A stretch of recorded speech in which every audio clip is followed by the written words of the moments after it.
द्विवेदी और आज छत्तीसगढ़ के बजट का दिन, बहुत महत्वपूर्ण दिन, और बजट पेश हुआ और जैसी अपेक्षा थी कि ये बजट जनता के लिए बहुत ही मुफीद होगा, उसे बहुत रास आएगा, बिल्कुल वैसा बजट। और ज़्यादा वक्त न लेते हुए सीधे चलते हैं छत्तीसगढ़ की राजधानी रायपुर, जहां मुस्कुराते हुए, आत्मविश्वास से भरे हुए, हमेशा की तरह, ऐसा नहीं कि किसी दिन या प्रयोजन की आवश्यकता होती है, छत्तीसगढ़ के मुख्यमंत्री और वित्त मंत्री का दायित्व तो संभाल रहे हैं भूपेश बघेल जी। भूपेश जी, एक और आत्मविश्वास से भरा स्ट्रोक बजट पेश किया, गेंद बाउंड्री लाइन के बाहर 4 रन।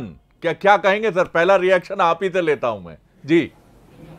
ये तो आखिरी गेंद है और छक्का है। बहुत खूब, क्या बात है सर, आपने मुझे करेक्ट किया कि ये आखिरी गेंद है, 6 रन बनाने थे और सीधे छक्का मारा है आपने। इसी वजह से जो अपोनेंट है, आपके विपक्षी टीम है, मैं ये नहीं कहूंगा, समालोचना उनका अधिकार है, उनका जो कहना है सिर्फ आलोचना आलोचना और आलोचना, ये उनका अधिकार है, लेकिन फिर भी उनके लिए कुछ आपके काइंड वर्ड्स तो बहुत जरूरी है सर जी। देखिए, उनके पास अब बोलने कोई रहा नहीं जी।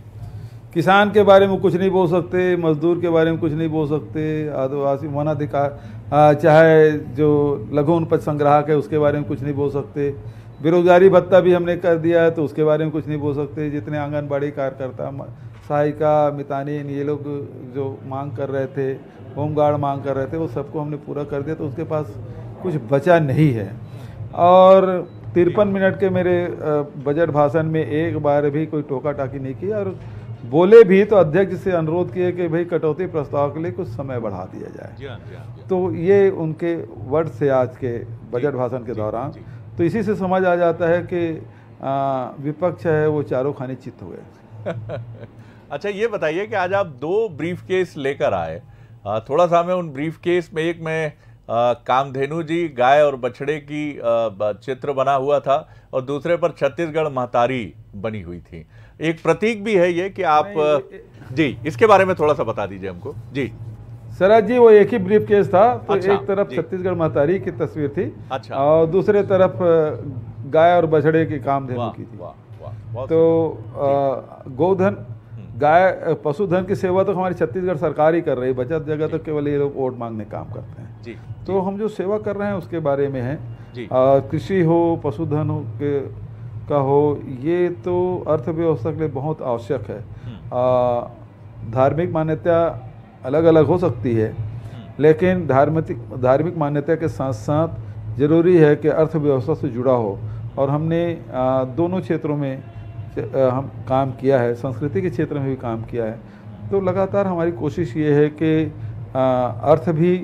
अर्थव्यवस्था भी सुधरे, घर का शिक्षा की व्यवस्था हो, स्वास्थ्य की भी व्यवस्था हो, और साथ ही हमारी जो संस्कृति है, परंपरा है, वो भी सहेजने का काम हम करें। जी बिल्कुल ठीक है। ये बताइए कि बजट तो खैर जैसे कहते हैं कि वित्त मंत्री के जिगर का टुकड़ा होता है, लेकिन फिर भी इस जिगर के टुकड़े में अगर मैं आपसे पूछूं कि सबसे ज्यादा संतोष किस बजट प्रावधान के लिए आपको हुआ, अपनी किस योजना के लिए आपके मन को हुआ कि ये करके हमने एक बड़ा अच्छा काम किया, तो उस पर जरा रोशनी डालिए जी।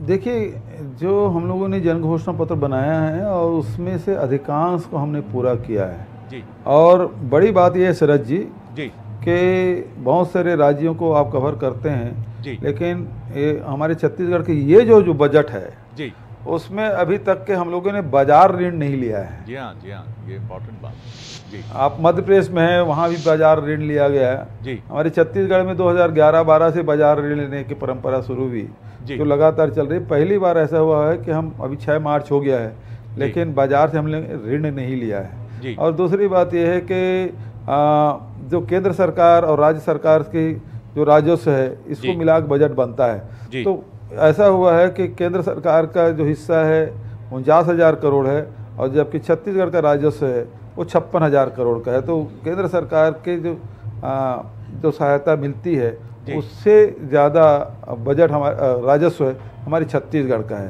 तो ये बहुत सारी खासियत इसमें है जिसमें इस बजट में देखने को मिलता है। मैं कोई एक्सपर्ट तो नहीं हूं, लेकिन मैंने देखा जब आप बजट भाषण प्रस्तुत कर रहे थे तो आपने दो आंकड़े बड़े आपके दिलचस्प लगे मुझे कि वित्तीय घाटा आपका 0.17% है।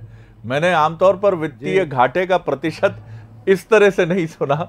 और दूसरी आपने कहा कि शुद्ध ऋण जो है वो -788 करोड़ है, शुद्ध ऋण जो आपने कहा, तो इस पे थोड़ी सी रोशनी डालिए जी। अब तो वो तो भाई तकनीकी चीज़ें हैं, अब उसको अर्थशास्त्री लोग बेहतर समझेंगे। लेकिन अब एक बात कह सकता हूँ कि अभी तक के इंजीनियर है, डॉक्टर है, हमारे छत्तीसगढ़ में बजट बनाते थे। पहली बार किसान ने बजट बनाया है और सरप्लस बजट बनाया है और बिना बाजार से ऋण लिए बनाया है और केंद्र सरकार से ज़्यादा राज्य का राजस्व रहा है। तो इस प्रकार से और सबसे बड़ा आकार का ये बजट हमारे छत्तीसगढ़ में प्रस्तुत हुआ है। क्या आपने पहले भी कभी कहा है कि आज पहली बार इस शब्द का उपयोग किया कि धान का कटोरा अब धन का कटोरा भी है? ये पहली बार आपने कहा है। छत्तीसगढ़ को धान का कटोरा कहा जाता था, लेकिन अब धन का कटोरा है, क्योंकि ये जो पैसा है छत्तीसगढ़ सरकार के खजाने की जो पैसा है वो हर वर्ग तक के, हर लोगों तक हर घर में पहुंच रहा है। जी। धान में भी आपने एक जो आंकड़ा प्रस्तुत किया वो मुझे बहुत दिलचस्प लगा कि 2017 में 12 लाख किसानों ने 57 लाख मीट्रिक धान और 2022 में 107 लाख मीट्रिक धान। तो किसानों के लिए आपने करीब 800 करोड़ के आसपास का राजीव गांधी जो किसान न्याय योजना है उसके तहत प्रोविजन किया है। किसान और छत्तीसगढ़ के 4 चिनारी, नरवा, गरवा, गुड़वा, बारी, इस पर फोकस बरकरार है सर? जी अभी बरकरार है। राजीव गांधी किसान न्याय योजना के तहत लगभग 6000 करोड़ से अधिक की राशि उसमें प्रावधान किया गया है जी। और उसके साथ साथ जितने भी हमारे प्रोग्राम जो चल रहे हैं उसके लिए भी प्रावधान है। शिक्षा के लिए भी हमने व्यवस्था की है, शहर के विकास के लिए भी व्यवस्था की है। तो किसी क्षेत्र को हमने छोड़ा नहीं है। सबके समुचित विकास हो, बहुत बढ़िया बात आपने, विकास होना चाहिए। जी। अभी थोड़ी देर पहले हम लोग कुछ मितानिन और आंगनवाड़ी सहायिकाओं की बिलासपुर से रिएक्शन ले रहे थे, तो छत्तीसगढ़ी में वो कह रहे थे कि हमर ल मन के बात कक्का सुन लीस, और हम लोगों का होली अभी से मनाना हम लोगों ने शुरू कर दिया। और सीटी बजाई उन्होंने। मैं नहीं कह रहा हूं, नारी शक्ति को प्रणाम है, उन्होंने बड़ा सीटी बजाकर बड़ा अपना उल्लास दर्शाया। तो मैंने कहा महिला दिवस के पहले ये भी नारी सशक्तिकरण का एक प्रयास है। किस तरह देखते हैं? आपने खूब अच्छे से संयोजित करने की कोशिश की है। बेरोजगारी भत्ता है, आंगनवाड़ी सहायिकाएं, मितानिन है, और भविष्य के लिए भी मुझे लगता है अभी तो बहुत कुछ है आपके पिटारे में। जी बिल्कुल। अब इसी प्रकार से छत्तीसगढ़ की जनता ने जो विश्वास व्यक्त किया वो हमारे लिए सबसे बड़ी संपत्ति है और उसके जो विश्वास में खरा उतरना ही हम सबका प्रयास होगा। मैं आपके दर्शकों को बहुत बहुत धन्यवाद देता हूं। बहुत धन्यवाद, आपको बहुत शुभकामनाएं होली की, और इसी तरह आप रंग, गुलाल और अबीर के साथ छत्तीसगढ़ की जनता को जो है उल्लासित करते रहिए। ये थे छत्तीसगढ़ के मुख्यमंत्री भूपेश बघेल जी। प्रसन्न हैं, व्यस्त हैं, क्योंकि आज बजट का दिन है। मीडिया से निरंतर प्रतिक्रियाओं का दौर जारी है और उनका कहना है कि हमने जन अपेक्षाओं की कसौटी पर खरा उतरने वाला बजट प्रस्तुत किया है। विपक्ष का काम आलोचना करना है, वो अपना आलोचना का काम करें, लेकिन वो ये भी दावा करते हैं कि उनके 53 मिनट के भाषण के दौरान सदन में विपक्ष ने कोई टोका टाकी या टिप्पणी नहीं की, जो ये दर्शाता है, ऐसा उनका दावा है कि विपक्ष के पास इस बजट की आलोचना समालोचना के लिए कोई विषय ही नहीं था।